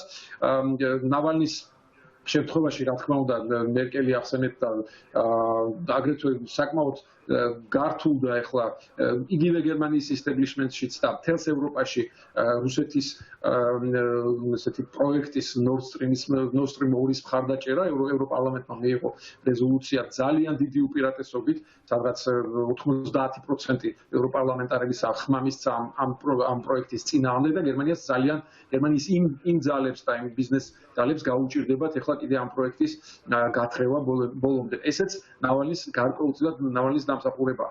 ეხლა იგივე საფრანგეთის პრეზიდენტს ჰქონდა სატელეფონო საუბარი ნავალნის მოწამვლის შემდეგ პუტინთან და მე ვიცი ადამიანებსგან რომელიც ამ საუბარს ესწრებოდნენ რომ პუტინი შეეცადა მაკრონის დარწმუნებას რომ ნავალნი თვითონ მიიღო ეს ნოვიჩოკიდან უკვე მაკრონი რომელიც ისედაც ძალიან ბევრს ცდილობდა პუტინთან საერთო ერის გამოახლოს მისთვის ეს იყო მართლაც უკვე ზედმეტი რომ თუნდაც ის უცხოად უმტკიცებდა რომ სავსებით შესაძლებელია რომ თვითონ დაამზადა ესე იგი როგორც ჩანს ნავალნი ნოვიჩოკი და თვითონ დალია რომ მე რა თქმა უნდა და პუტინს დაბრალებოდა. ბაიდენს რაც შეეხება ახსენეთ თქვენ აქ დანიშნები, ესე იგი როგორც კი ბაიდენი მოვიდა და ხელისუფლებაში უკვე ოფიციალურად არის პრეზიდენტი, რუსეთს რაც შეეხება რამოდენიმე ნაბიჯი უკვე გადაიდგა, ხო? რაღაც 3-4 გამოძიება უკვე 4 გამოძიებას მისცა მწვანე შუქი, ეს ერთ-ერთი გამოძიება არის ავღანეთში ამერიკელ ჯარისკაცებზე თავდასხმების დაფინანსება რუსების მხრიდან კიდევ აგრეთვე ის ძალიან დიდი solar wind-ის ეს ძალიან დიდი კიბერშეტევა, რომელიც რამოდენიმე თვის განმავლობაში ახორციელებდა რუსეთი ამერიკის შეერთებული შტატების სახელმწიფო საიტებზე, ამაზეც დაიწყება გამოძიება დაიწყება აგრეთვე ქიმიური იარაღის გამოყენებაზე ნავალნის შემთხვევაში და აგრეთვე 2020 წლის არჩევნებში რუსეთის ჩარევაზე. ამ 4 თემაზე იქნება გამოძიება, რომელსაც აქტიურად უჭერს თეთრი სახლი მხარს, რაც ტრამპის დროს არ იყო და გარკვეულწილად მუხრუჭდებოდა. ეხლა რაც შეეხება კიდევ სხვა გარემოებებს, ეხლა აქ კალენდარი არის კიდევ ძალიან მნიშვნელოვანი, იმიტომ რომ ბაიდენს პირველ ეტაპზე მოუწევს რუსეთთან ჯერ 5 თებერვალს ვადა გასდის ხელშეკრულებას ბირთვული იარაღის შეზღუდვაზე New Start-ი, რომელიც სხვათა შორის რეიგანის დროს იქნა ხელმოწერილი და რამდენჯერმე გაგრძელდა, ეს არის ბირთვული იარაღების შეზღუდვაზე და მათ მონიტორინგზე შეთანხმება, რომელიც ორივე ქვეყანას აწყობს და რუსეთი დაეთანხმა ამერიკის შეთავაზებას, რომ ეს გაგრძელდეს, ყოველ შემთხვევაში ზეპილი თანხმობა მიიღო, იმიტომ რუსეთი ვერ არის ისე რიხიანად ვერ გზნობს თავს, რომ ეხლა ამაზეც წინააღმდეგ წასულიყო და რამდენაირად ეს რაღაცაში კიდე გაეცვალა. ბაიდენი ცდილობს, მე მგონი და ეცდება აუცილებლად აი უფრო ჩვენ ხშირად გვეუბნებიან რომ აი ობამას პოლიტიკის გადამღერება იქნება და ის ძალიან დიდ დათმობებზე წავა. კიდაც ობამას პოლიტიკაც რომ ავიღოთ, ორი ობამა არის, ხო? არის ობამა დასაწყისი მისი პირველი მანდატი, როდესაც იყო ძალიან დამთმობი რუსეთის მიმართ, ჩვენ გვახსოვს რისეთის, საქართველოს ომის შემდეგ და ასე შემდეგ, რამაც ძალიან ცუდი გავლენა იქონია ჩვენზე პირადად საქართველოსზე, მაგრამ არის ობამა ბოლო წლების ობამა 2015-2016 წლიდან, ესე იგი უკრაინაში რუსეთის ინტერვენციის შემდეგ და 2014 წლის ნატოს სამიტის შემდგომი ობამა, რომელიც ცდილობდა ბევრად უფრო აქტიური ყოფილიყო რუსეთის თემაზე და რუსეთის დიდი გაბრაზება გამოიწვია და ჩვენ ამიტომაც 2016 წელს ისინი დემოკრატებს ყველანაირად ეწინააღმდეგებოდნენ რუსები, რომ დემოკრატებს გაემარჯვნენ. მე ვფიქრობ, რომ ბაიდენი იქნება უფრო აი ბოლოდროინდელი ობამას პოლიტიკის გაგრძელება და კიდევ უფრო გამტკიცება, იგივე ვიქტორია ნულანდის დანიშნა ძალიან მნიშვნელოვან პოსტზე, უილიამ ბერნსის დანიშნა CIA-ის დირექტორად. არის აგრეთვე ადამიანები, რომლებიც დაინიშნენ, რომელიც სპეციალისტები არიან რუსულ კიბერდანაშაულის სფეროში და რომელიც ძალიან მნიშვნელოვან პოსტებზე დაინიშნენ ადმინისტრაციაში, აგრეთვე ეროვნული უშიშროების კომიტეტშიც არის აი რუსეთის სპეციალისტების წინ წამოწევა და მე ვფიქრობ, რომ აქ აუცილებლად იქნება ამერიკის პოლიტიკის გააქტიურება. მე ვეუბნები სადღაც აი ობამასა და ბუშის შუალედური, იმიტომ ამერიკის რა თქმა უნდა სამხედრო ძალის გამოყენება საზღვარგარეთ არ იქნება, იმიტომ ეს ამაზე კონსენსუსი არის, რომ ეს უნდა შემცირდეს ამერიკის სამხედრო აქტიურობა, მაგრამ დიპლომატიური აქტიურობა აუცილებლად მოიმატებს რაც შეეხება ჩვენს რეგიონს. კი ბატონო, ნახოთ, დავაკვირდეთ ამ პროცესებს თქვენთან ერთად თორნიკე. ძალიან დიდი მადლობა რომ იყავით ჩვენთან ერთად, როგორც ყოველთვის ღრმა და ამომწურავი ანალიზი და სტუდიაში ვბრუნდებით, მაგრამ მეუბნებიან რომ ძალიან პატარა რეკლამა გვაქვს და ძალიან ხო არ გამიბრაზდებით რომ ჯერ რეკლამაზე გავიდეთ, იმიტომ რომ სხვა გამოსავალი არ აქვს. პატარა